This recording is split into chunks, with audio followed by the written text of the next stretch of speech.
Banyak di antara kaum muslimin terjerumus dalam dosa ini dan tidak menyadari kalau ini adalah dosa besar. Mari kita renungi dan mendengarkan bagaimana Allah Azza wa Jal menyebutkan larangan ini dalam firman-Nya dalam surah Al-Hujurat, surah nomor 49, ayatnya ayat 11. A'udzu billahi minasyaitonir rajim. Ya ayyuhalladzina amanu la yaskhar qaumun min qaumin 'asa an yakunu khairan minhum wala nisa'un min nisa'in 'asa an yakunna khairan minhun wala talmizu anfusakum wala tanabazu bil alqab bi'sal ismul fusuq ba'dal iman wa man lam yatub fa ulaika humudz zalimun. Hai orang-orang beriman, janganlah sebagian kelompok laki-laki menghina, mencela, merendahkan kelompok yang lain. Karena bisa saja yang direndahkan, dihina dan dicela itu lebih baik daripada yang mencela atau menghina. Dan jangan pula sekelompok wanita menghina, mencela, merendahkan wanita-wanita yang lain. Karena bisa saja yang direndahkan lebih baik daripada yang merendahkan. Dan jangan pernah kalian menjelek-jelekkan diri kalian sendiri. Karena kita juga ciptaan Allah. Kita tidak punya hak sama sekali di fisik kita, di kulit kita, di rambut kita. Ini adalah ciptaan Allah subhanahu wa ta'ala. Tidak boleh menghina diri sendiri. Dan jangan pernah saling memanggil dengan julukan-julukan yang menjelek-jelekkan. Sesungguhnya semua itu kalau dilakukan adalah penggunaan nama-nama yang buruk membawa pada dosa, kefasikan setelah datangnya keimanan. Dan barang siapa yang tidak bertobat dari semua itu, maka mereka adalah orang-orang yang zalim.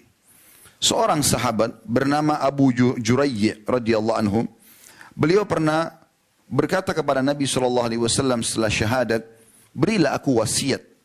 Maka kata Nabi SAW, la tasubbanna ahad. Wasiat Nabi SAW kepada seorang mu'allaf yang baru masuk Islam, yang pertama adalah jangan pernah kau menghina siapapun. Kata Abu Jurayy radhiyallahu anhu, setelah mendengarkan wasiat tersebut, aku tidak pernah menghina, mencela, merendahkan seorang pun, baik ia adalah seorang yang merdeka atau budak. Bahkan aku tidak pernah sama sekali menghina unta ataupun domba. Ibnu Katsir rahimahullah menjelaskan lebih dalam tentang masalah tafsir surah Al-Hujurat, surah nomor 49 ayat 10 tersebut dalam tafsir beliau, tafsir Quran Azim yang masyhur. Beliau mengatakan terjemahnya kurang lebih Allah Ta'ala melarang dalam ayat ini melecehkan, merendahkan, menghina siapapun. Hal itu sejalan karena menghina, sejalan dengan hadis Nabi SAW.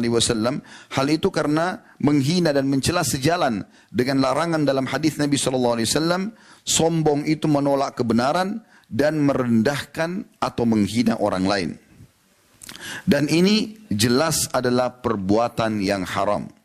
As-Sa'di juga mengatakan dalam tafsir beliau, Taisir Al-Karim Ar-Rahman, yang terjemahnya kurang lebih dalam ayat terdapat kandungan hak seorang mukmin dengan mukmin yang atau dari mukmin yang lain, yaitu jangan menghina, mencela orang lain, baik dengan kata-kata ataupun perbuatan yang mengandung makna merendahkan sesama muslim, dan perbuatan tersebut jelas hukumnya haram.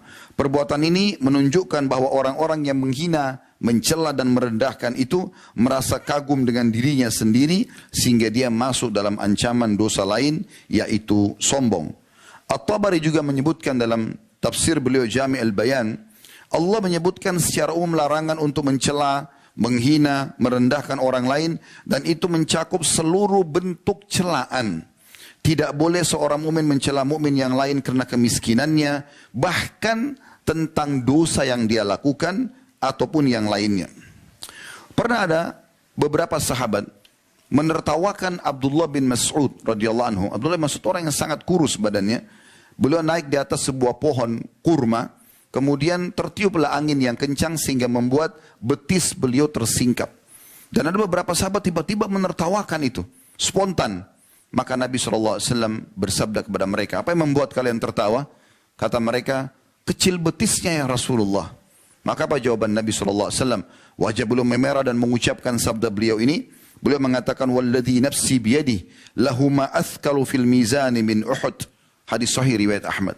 Artinya beliau mengatakan, demi zat yang jiwaku dalam genggaman, maksudnya demi Allah, sesungguhnya kedua betisnya belum masuk itu lebih berat di timbangan hari kiamat nanti daripada gunung Uhud.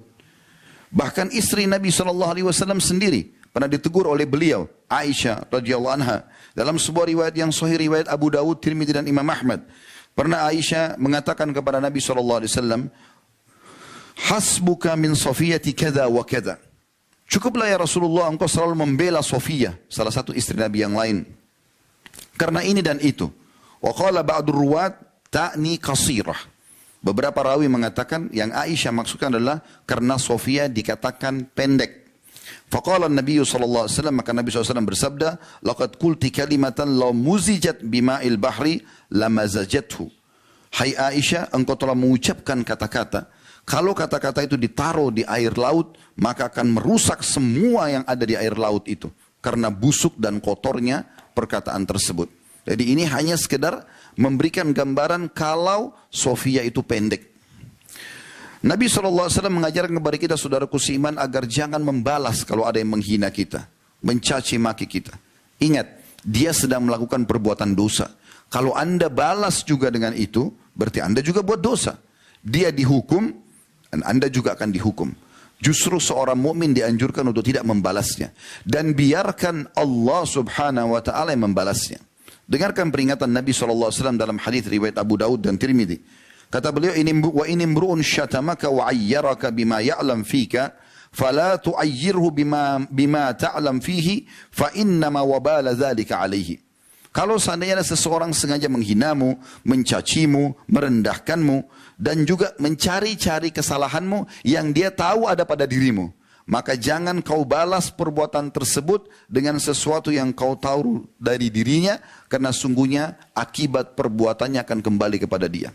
Orang mukmin harus menjadi orang yang luar biasa.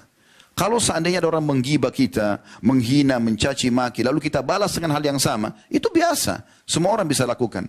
Tapi Islam mengajarkan kita menjadi orang luar biasa. Justru kita tidak balas keburukan dengan keburukan. Tidak balas dosa dengan dosa. Karena jelas sekali kaidahnya, kalau dia berbuat dosa dia akan dihukum oleh Allah. Kalau kita balas, kita pun akan mendapatkan hal yang sama. Ibnu Qayyim rahimahullah menyebutkan tentang masalah ini dalam kitab Madarikus Salikin. Di jilid 1 halaman 176 beliau mengatakan, wa kullu ma'siyatin uyyirat biha akhaka fahiya ilaika yahtamil an yurida bihi annaha sabira ilaika wala budda an ta'malaha. Semua maksiat yang dikerjakan oleh seseorang saudaramu yang sengaja kamu jelek-jelekkan, maka pasti akan kembali kepadamu. Maksudnya engkau akan bisa melakukan dosa tersebut. Kalau ada orang berbuat zina, riba, berbohong, dosa apa saja, tugas kita dalam Islam kembali kepada dasarnya, nasihati dan tutupi. Nasihati dia, ini nggak boleh saudaraku, ini haram misalnya. Setelah selesai, udah, kita sudah dapat pahala, nggak usah lagi kita membuka-buka itu ke sana sini. Kecuali dalam satu keadaan, kata para ulama, memang perbuatan dia mengandung kriminal yang berbahaya bagi orang lain. Contoh, dia mau mencuri misalnya. Kita udah nasihatin tapi dia tidak mau dengar. Tetap aja dia ingin melakukan, maka kita boleh melaporkan. Itu pun batasannya kepada orang-orang yang akan menjadi korban atau orang yang bisa memberhentikan kemungkarannya. Selain daripada ini tidak dibolehkan. Demikian pula dalam kitab Al-Urfus Syadhi, Syarah Sunan Tirmidzi, beliau mengatakan ta'yir atau sengaja menghina, mencari-cari kesalahan berbeda dengan mengingkari kemungkaran. Karena menghina dan menjelekkan mengandung kesombongan atau meremehkan orang lain dan merasa diri lebih bersih atau telah bersih dari dosa. Mari kita renungi bersama-sama beberapa hadis Nabi SAW yang melarang semua ini, melengkapi bahasan kita. Saya hanya menyebutkan hadis dan terjemahannya, mungkin sedikit ada tambahan penjelasan kalau dibutuhkan. Karena hadis ini sudah sangat jelas. Kita hanya ingin memperkaya, ternyata banyak sekali informasi dari Nabi SAW yang melarang untuk mencela dengan alasan apapun. Yang pertama adalah sabda Nabi SAW riwayat Imam Muslim yang terjemahnya kurang lebih, cukuplah seseorang berbuat dosa yang sangat berat. Ini menandakan berarti mencela, menghina, merendahkan adalah dosa besar. Cukuplah seseorang berdosa yang berat atau besar jika dia merendahkan saudaranya Muslim. Dalam hadis yang lain, kata Nabi SAW, al-mutasabbani ma qala fa'alal badi'u ma lam ya'taddul mazlum. Hadis sahih riwayat Muslim dan Abu Daud. Apabila dua orang yang kemudian ketemu lalu terjadi pertengkaran, maka saling menghina, saling mencaci maki, maka yang memulainya akan menanggung seluruh dosa selama yang sedang dicaci tidak membalasnya. Dan ini poin penting. Ini yang tadi saya katakan, bagaimana kita menjadi orang yang luar biasa. Bahkan ada sebuah athar yang disebutkan bahwasanya kalau ada seseorang nanti dia punya masalah dengan orang lain dan dia tidak membalas sama sekali, dia biarkan saja, dia coba kembalikan itu agar meraih pahala di sisi Allah SWT. Pada hari kiamat nanti akan datang di hadapan Allah Subhanahu Wa Taala dan dia akan mengambil full haknya. Kata Nabi SAW, kalau dia sempat membalas di dunia, maka di akhirat nanti akan dilihat apakah balasan dia berimbang dengan yang menzaliminya. Kalau berimbang, maka sudah impas, tidak ada lagi saling menuntut. Tapi kalau yang terzalimi lebih besar balasannya, maka dia akan dihukum ya, terhadap dan akan diberikan hak terhadap orang yang menzaliminya. Misal contoh, ada orang yang menggibah orang lain. Si fulan pendek, si fulan ini menyebut-nyebut kejelekannya misal. Kemudian dibalaslah oleh orang yang dijelek-jelekan dengan membunuh. Membunuh lebih besar daripada menggibah. Maka pada hari kiamat nanti, orang yang tadinya sebenarnya dalam kondisi benar karena dia sedang digibah, dia bisa panen pahala hari kiamat. Tapi karena dia balas dengan sesuatu yang lebih besar dengan membunuh, maka nanti hari kiamat justru dia yang dihukum oleh Allah Subhanahu Wa Taala. Juga sabda Nabi SAW dalam hadis Bukhari Muslim yang masyhur, sibabul muslimi fusukun wa qitaluhu kufur. Sungguh menghina, mencela, merendahkan seorang muslim adalah sebuah kefasikan, dosa besar, dan membunuhnya merupakan kekafiran. Demikian pula sabda Nabi SAW yang sahih riwayat Bukhari. Potongan hadis karena cukup panjang, potongan hadis saksi bahasan, wala'nul mu'mini kaqatlihi, wa man rama mu'minan bikufrin fahuwa kaqatlihi. Sesungguhnya melaknat itu mengucapkan kata-kata yang jelek kepada seorang muslim, menghinanya seperti membunuhnya. Dan barang siapa yang menuduh seorang mukmin dengan kekafiran, maka dia seperti membunuhnya. Nabi SAW mengingatkan kepada kita agar menjadi sifat kita sebagai orang beriman. Jangan pernah gunakan kata celaan. Dan kita akan lihat nanti ada rincian dalam penutupan khutbah kita. Bukan hanya larangan mencela manusia. Mencela hewan tidak boleh. Mencela massa nggak boleh. Bahkan mencela syaitan saja tidak dibolehkan. Dalam hadis kata Nabi SAW, hadis ini sahih riwayat Tirmidzi dan Imam Ahmad. Kata Nabi SAW, laisal mu'minu bit-ta'an. Bukanlah orang mukmin itu yang suka atau banyak menghina dan mencela. Walal la'an, banyak melaknat, mendoakan yang buruk. Walal fahish, bukan juga orang yang suka berbuat keji. Walal badhi, dan bukan orang yang jorok perkataannya. Juga Nabi SAW memastikan orang-orang yang suka mencela, menghina ini tidak akan pernah bisa memberikan syafaat pada hari kiamat. Kita tahu saudaraku seiman, salah satu tiket yang sangat luar biasa yang Allah berikan kepada kita yang bisa menyelamatkan kita di akhirat ada syafaat. Apa itu? Pertolongan. Pertolongan orang lain kepada kita. Makanya sering kami sampaikan, saudaraku seiman dalam ceramah-ceramah, meninggal bawalah dua hal dan jangan bawa dua hal. Bawa dua hal itu apa? Amal soleh dan teman soleh. Teman soleh ini bisa memberikan syafaatnya. Kapan dia sudah lolos dari timbangan amal dan dia punya kelebihan, dia boleh memberikan syafaat sesuai dengan kadar besarnya pahala dia. Dia bisa syafaatkan 1 orang, 2 orang, 7 orang, 10 orang.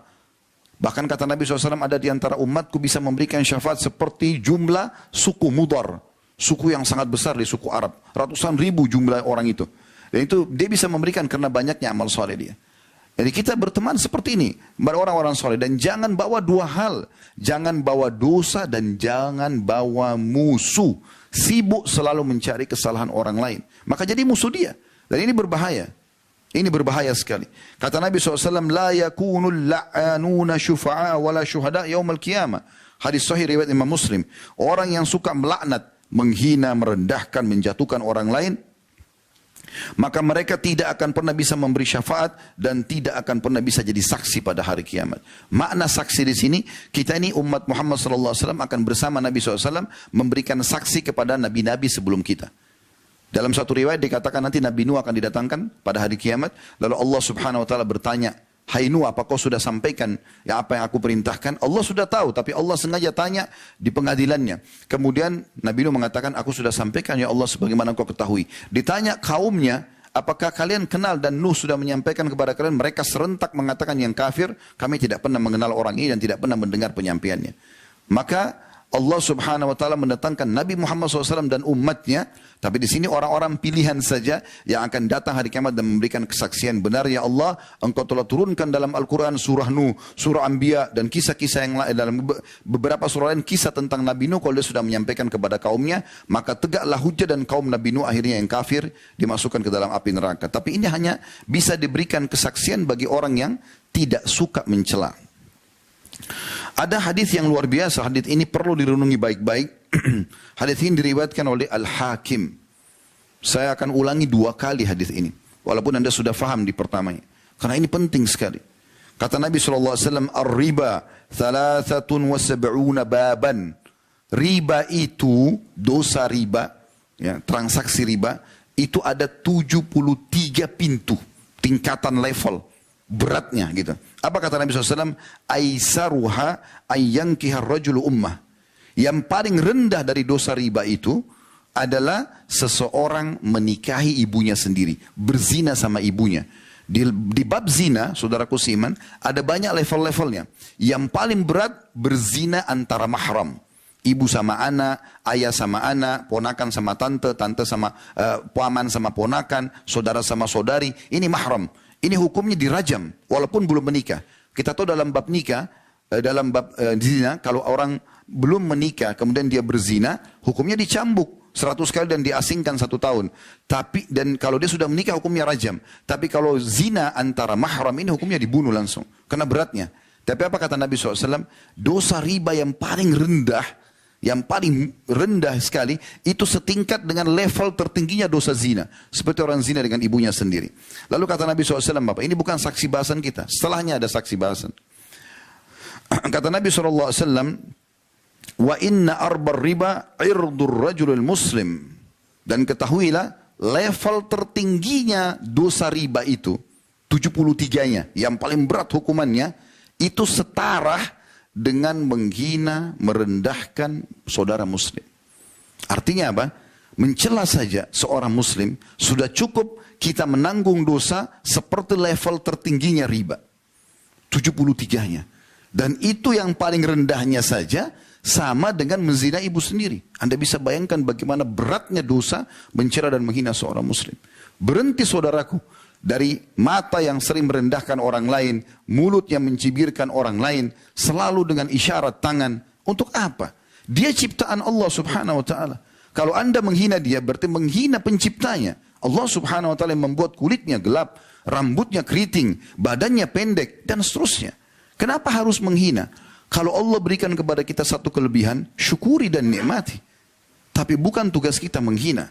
Ada kekurangan pada diri orang lain, sekali lagi, nasihatin, berikan masukan, dan tutupi itu.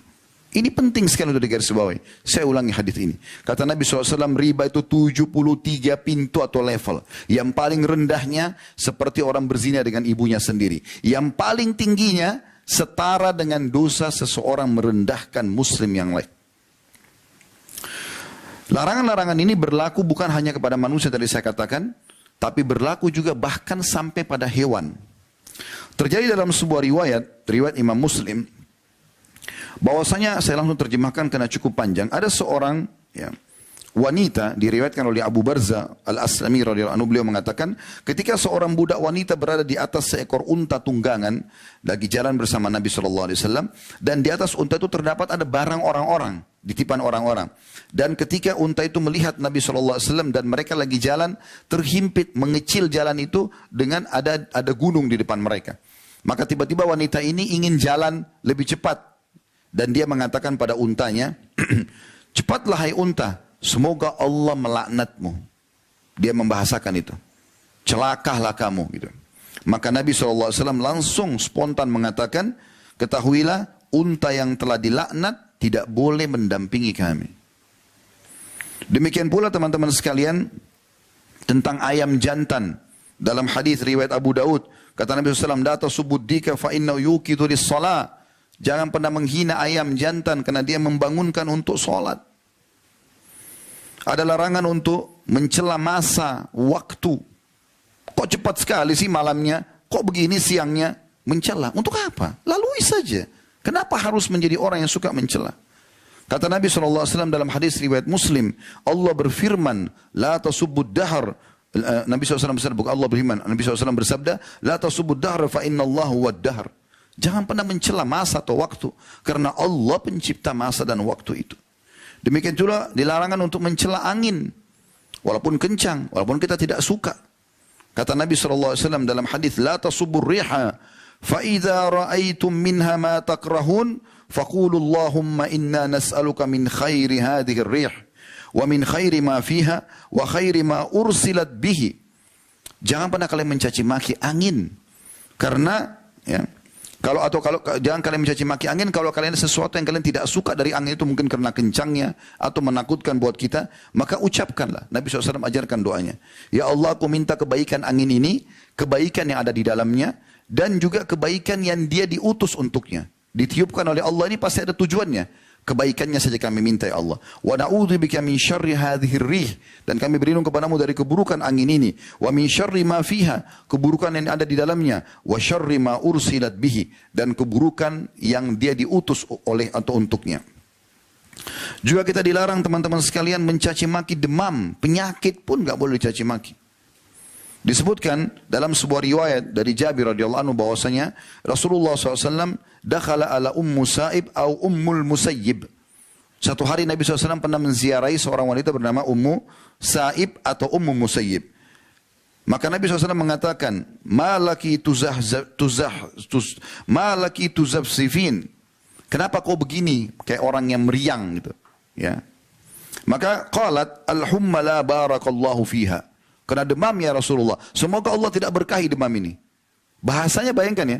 Semoga Allah tidak berkahi. Dia berdoa sebenarnya. Tapi karena mengandung unsur menjelekkan. Maka Nabi SAW mengatakan. Faqala sallallahu alaihi wasallam. La tasubbil humma.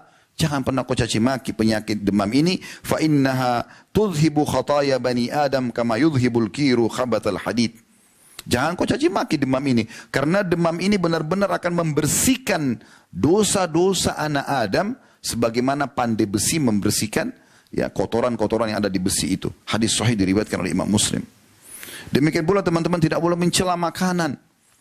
Menghina makanan. Suka makan, tidak suka tolak saja. Tapi jangan bilang, kok asin sekali, kok begini, kok begitu. Akhi, tidak cocok tinggalkan. Cocok makan.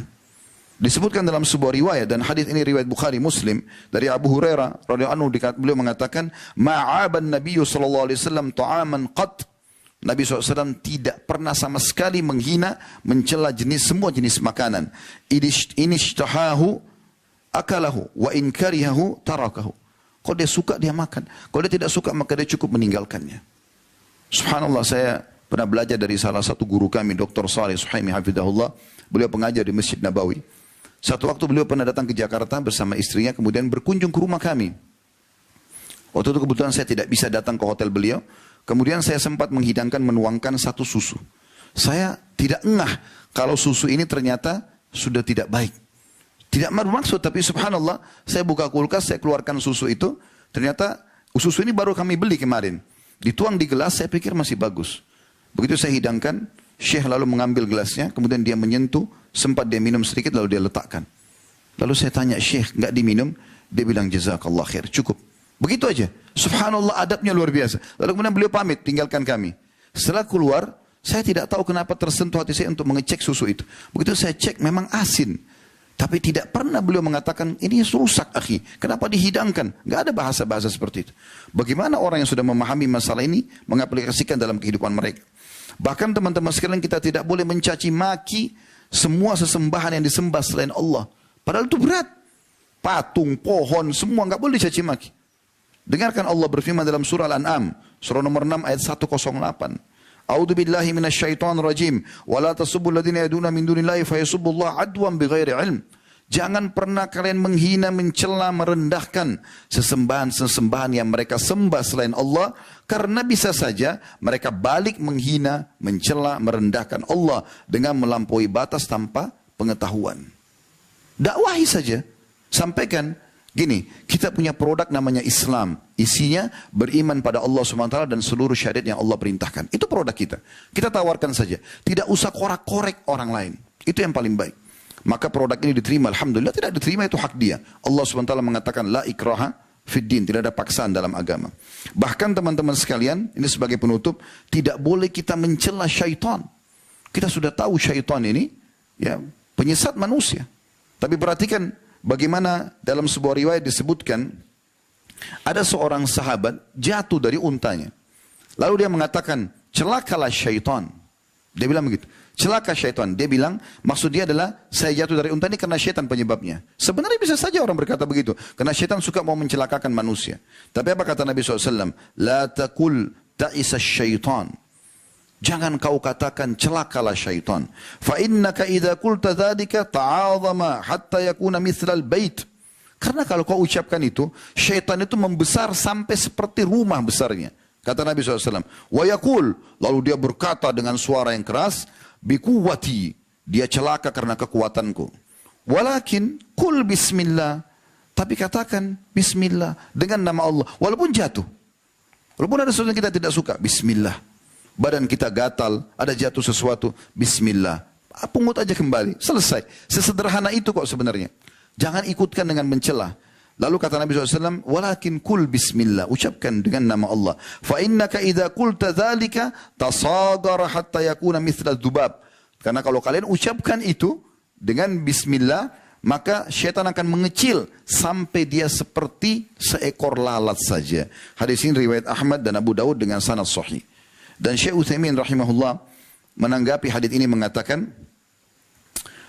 al-insan lam yu'mar bila'ni syaitan. Ketahuilah manusia tidak pernah disuruh untuk mencela syaitan oleh Allah SWT. Wa innama umira bil isti'adati minhu. Tapi yang diperintahkan adalah berlindung kepada Allah dari syaitan. Itu yang diperintahkan, bukan mencelanya. Kalau kita terganggu, a'udzubillahi minasyaitonir rajim. Sudah, biarin Allah yang ambil alih syaitan itu. Karena kalau kita baca isti'adzah, a'udzubillahi minasyaitonir rajim, aku berlindung kepada Allah dari syaitan yang terkutuk. Rajim bisa bermakna, kalau terjemah misalnya terkutuk. Rajim makna dalam letter bahasa Arab adalah terajam. Seperti Allah SWT sebutkan dalam surah Al-Mulk. Fungsi daripada bintang-bintang, waja'alnaha rujuman li syayatin. Kami jadikan sebagai rajam buat syaitan-syaitan. Tujuannya itu. Jadi kalau kita bilang a'udzubillahi minasyaitonir rajim, Allah merajamnya. Allah membakar syaitan-syaitan yang mengganggu kita. Jadi enggak usah repot-repot habisin energi, marah-marah, caci maki syaitan, itu tidak pernah, tidak ada gunanya sama sekali. Oh, syaitan juga tidak kelihatan. Tidak ada juga manfaatnya. Tapi kalau kita baca isti'adzah, Allah lindungi kita dari kejahatan dia dan Allah musnahkan dia. Itu kan lebih telak. Ini penting untuk digarisbawahi. Kata beliau, wa innama umira bil isti'adzati minhu. Diperintahkan untuk berlindung kepada Allah dari syaitan itu. Kama qala ta'ala, sebagaimana Allah Ta'ala telah berfirman, wa imma yanzagannaka minasyaitonir nazghun fasta'id billah innahu was-sami'ul alim. Kalau seandainya syaitan mulai mengganggumu, maka berlindunglah kepada Allah. Sesungguhnya Allah Maha mendengar, lagi Maha mengetahui. Diambil dari kitab Majmu' Fatwa beliau di jilid 3 halaman 125.